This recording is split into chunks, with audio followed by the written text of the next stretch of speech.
Salut à tous, c'est Hugo, j'espère que vous allez bien. Ça faisait un petit moment qu'on s'était pas retrouvés sur YouTube. Comme je vous l'ai dit il y a plusieurs mois, j'avais pour projet de traduire l'ensemble des vidéos ICT nécessaires à la compréhension de son mentorship 2017, qu'il a publié l'année dernière, pardon.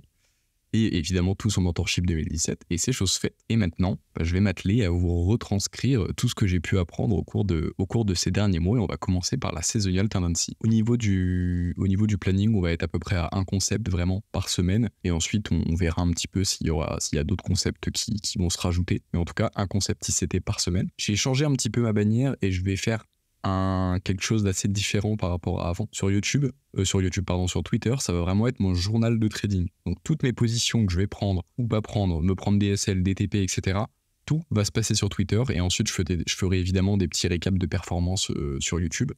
Mais je vais vraiment me servir de Twitter comme un journal de bord. Comme ça, il n'y a pas de mensonge. Si je me prends DSL, je me prends DSL. Si je me prends DTP, je me prends DTP. Et j'envoie pas juste une photo une fois que le TP a été pris, quoi. C'est vraiment, j'envoie mes analyses avant.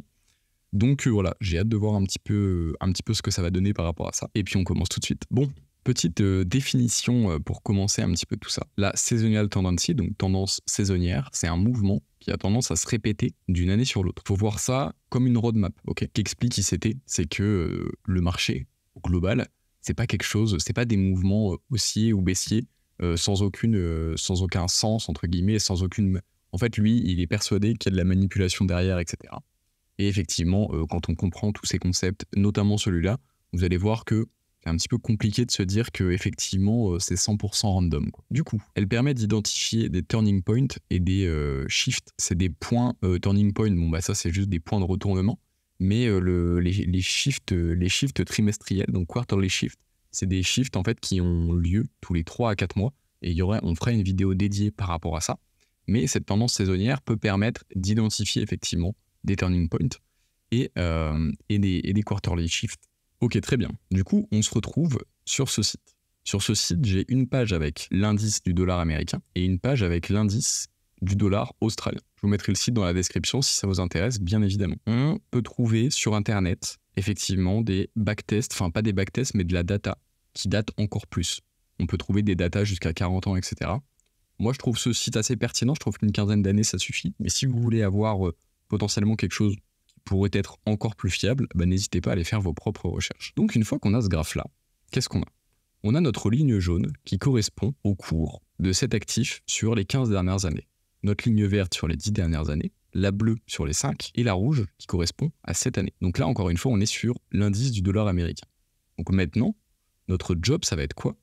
Ça va être de chercher les zones où on a tendance, tous les ans, à soit faire un up, soit faire un down, soit faire un rallye up, soit un rallye down. Donc, nous, ce qu'on va focus aujourd'hui, c'est une zone que j'ai déjà identifiée, qui dure plusieurs mois. Mais vous pouvez bien évidemment utiliser ce concept pour des plus petites time frames. Par exemple, vous voyez que ici, on a tendance à créer un plus bas chaque année, qui se finit à peu près à la fin du mois.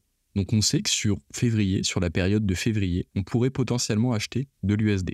Évidemment, la seasonal tendency constitue juste un point de votre stratégie. Je pense qu'on peut l'utiliser en tant que tel si on est vraiment trader très long terme.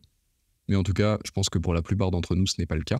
Mais ça peut être un point très intéressant, même à court terme. Okay, mais nous, la période qui va nous intéresser, c'est la période de fin juillet que vous voyez ici, où on crée un lot qui est assez clair, hein, vraiment où on crée un lot qui va jusqu'à début octobre, où on va créer un high. Donc ça veut dire qu'on a notre USD qui, sur cette période, a tendance à up. Donc maintenant, on va aller voir O2, donc le dollar australien. Encore une fois, c'est pareil. Il y a des petits moments comme ici, vous voyez, où on peut identifier sur une période de 1 mois à peu près, un up qui est assez récurrent.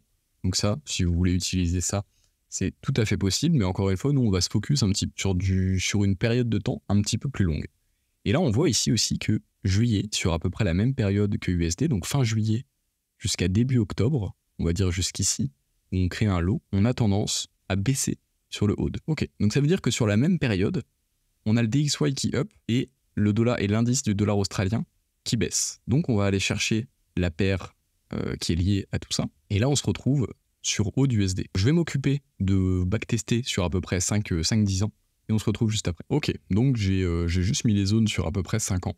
Et vous allez voir un petit peu ce que ça donne. Là, l'idée, c'est vraiment de se concentrer sur ce concept-là. Donc on a un USD qui up et autre qui down. Donc évidemment sur AUD-USD, on s'attend à de la vente sur la période de fin juillet à début octobre. Donc ça c'est cette année. Donc cette année, on a été ici, on a été chercher notre rejection block. Donc à partir de là, quand on a beaucoup de volume dans ce sens-là et dans l'autre, on peut se dire ok, peut-être qu'on est du coup, encore une fois, un turning point. Ici, on baisse, on retourne dans notre OB et ensuite on part à la baisse. Et on part bien, quoi. On part jusqu'à ce gros OB weekly là qui doit être qui est par ici. L'année d'avant, pareil, on a une belle baisse sur cette période. Je ne vais pas revenir à chaque fois sur comment on aurait pu rentrer, etc. Mais si vous avez quelques concepts ICT, vous voyez que ça vous donne quand même des indications assez intéressantes, mais aussi que c'est pas parce que j'ai noté à partir du 20 juillet que c'est tout le temps le 20 juillet que ça commence à baisser. L'idée, c'est de se dire que sur cette période-là, on s'attend à de la baisse. Donc si on va chercher un premium PD array ou quelque chose comme ça, ou qu'on va sweep des liquidités, le buy side ou autre chose, là on peut s'attendre potentiellement à quelque chose d'intéressant. Donc là encore une fois, il y avait de l'argent à prendre. Si sur toute cette période, sur cette paire, vous cherchez à short, vous mettez quand même les probabilités de votre côté, d'accord? Ici c'est pareil, ça c'est quelque chose que j'ai remarqué. Si on va très très fort à la vente, moi là je pense pas que je serais rentré honnêtement. Parce que ce que j'aime bien, c'est qu'on allait chercher un petit peu un niveau intéressant avant de partir à la baisse. Là, on n'a pas été le chercher, mais on a quand même de la baisse sur cette période, donc c'est intéressant. Ici, c'est pareil, on n'a pas forcément de raison de rentrer, de raison apparente de rentrer. Donc, je ne sais pas si je l'aurais pris. Au final, sur la deuxième partie, on a quand même de la baisse, mais un petit peu plus compliqué. Là, ici, c'est pas mal. On va sweep des liquidités, là, puis on part à la baisse. Ici, c'est pareil, de la baisse. Enfin, vous voyez que juste avec un concept, on peut s'attendre à certaines choses sur le marché. Donc maintenant, imaginez un petit peu, c'est quelque chose que j'ai fait, que vous faites un petit peu ça pour tous les indices. Donc ça veut dire, quand je parle d'indice, c'est le DXY, pour l'indice du dollar australien, dollar néo-zélandais, en tout cas pour toutes les majeures. Et vous notez les périodes qui correspondent à des gros up ou des gros down. Au début, je vous conseille vraiment de rester sur les grosses périodes parce que sinon, ça va peut-être un petit peu vous embrouiller. Vous faites un petit calendrier, une petite note en vous disant juste, voilà, sur ces périodes-là, je vais plus avoir tendance à vendre du dollar. Ou en fait, là, si vous voulez, ce que je vous ai montré, c'est une seasonal tendency idéale. Pourquoi idéale? Parce que là, par exemple, on a AUD qui baisse et USD qui up. Donc, c'est vraiment le scénario idéal. Mais des fois, vous pouvez très bien avoir une tendance boule, entre guillemets, sur l'indice du dollar et avoir, je sais pas moi, si on est sur l'euro, sur la même période, un euro qui consolide. Dans ce cas-là, c'est tout à fait possible aussi de trouver de bonnes positions. Par contre, évidemment, si vous avez l'euro qui monte et l'USD qui monte sur la même période, bah là, ça va pas être intéressant. Okay. Mais du coup, si vous faites juste un petit schéma, c'est quelque chose qui va vous prendre un petit peu de temps. Mais une fois que c'est fait, vous aurez juste sur certaines périodes de l'année à vous dire, ok, sur ces paires-là, je m'attends à ça. Et là, vous verrez que vos résultats, ils vont être beaucoup plus intéressants. Donc, on a fait un petit peu le tour. Donc, je vous refais un petit récap. On est évidemment ici dans une seasonal tendency idéale, vu qu'on a deux actifs qui font exactement l'inverse sur la même période. Mais si on est sur un actif qui up et l'autre qui consolide, c'est tout à fait jouable aussi. Et voilà, j'espère que cette première vidéo vous a plu. Si ça vous a aidé, si vous avez besoin, si vous avez d'autres questions sur des choses que je n'ai pas éclaircies, n'hésitez pas à me les poser dans les commentaires. Et on se retrouve la semaine prochaine pour un nouveau concept.